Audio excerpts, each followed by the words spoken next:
Winnie. Yes.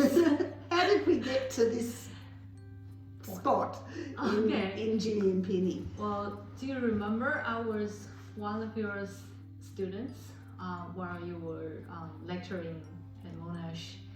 I did this project. Yep. The master's. I remember. Yeah, project, and you just fell love into the characters I created. That's right. And you said maybe we could do something together. That's right. So both Winnie and I had left Monash, and I think you contacted me, and we started to work. What are we going to do with the Ginnie and Pinney characters that Winnie had designed? And then after about a year of being together, Winnie divulged that she had some contacts with a university in China, and I think we had a couple of ideas, and we created this book. This was the very first book we created, which I still think is really good. I do too. Yeah.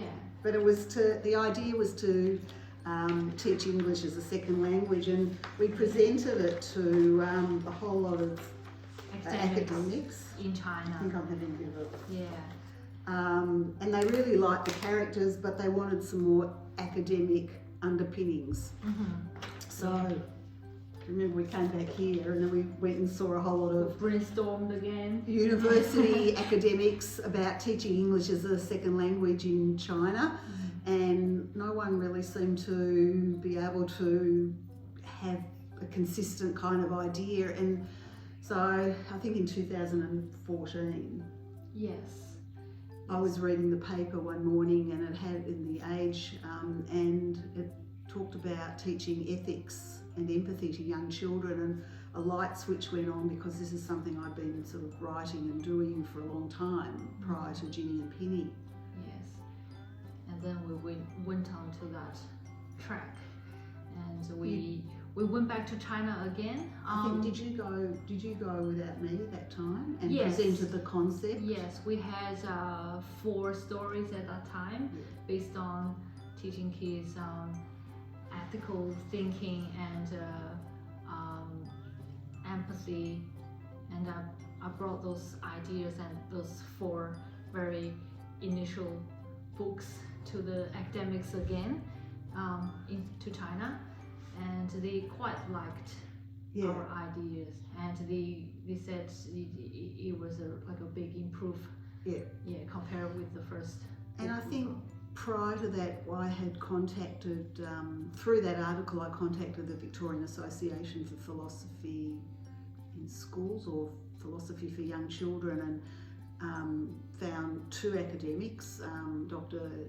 Jeanette Polton, and Doctor of Education, and Doctor of Linguistics, Marietta Elliott Clear-Coper, who unfortunately has passed away recently, and Professor Doreen Rosenthal, Professor of Developmental Psychology. So they came on board to help us, and we based the whole the writing on the Australian Early Years Learning Framework for Values Education. And I think then we had done the first version of Ginnie and Pinney. I don't know if you can see Ginnie and Pinney 8-book set, which I took to China. I don't think we'd published them yet, had we? No, we hadn't actually printed them. I took the concept of these and presented them to a room of about 12 professors and academics of all sorts, and a publisher. Anyway, they took it on, and we came back and we finished the books after a period of time. So moving forward. And we had also had like a Chinese version for this set of books. That's right. Which went, I think, quite well in China. And then very happily, we decided to self-publish them here, and very happily, quite quickly, Big Sky Publishers took us on, and we reworked. Sorry. We reworked the books to make them a larger format, and this is them.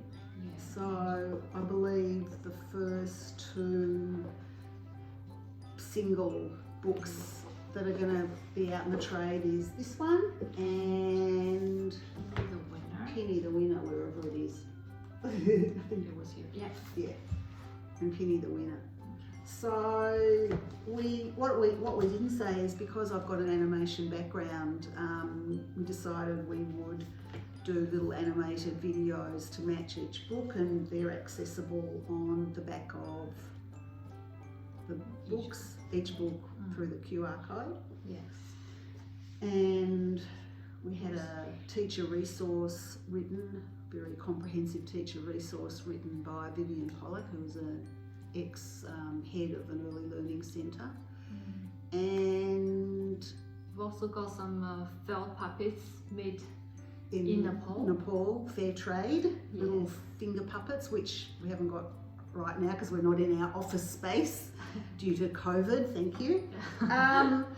And also our in the teacher resource and on our website are questions that you can ask children, and it will stimulate sort of lively discussion. So there's lots of evidence for how important it is to teach ethics and empathy to young children.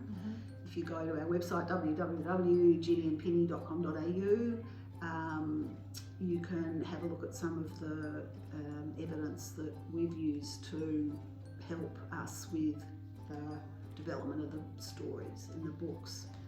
And I think we're still going.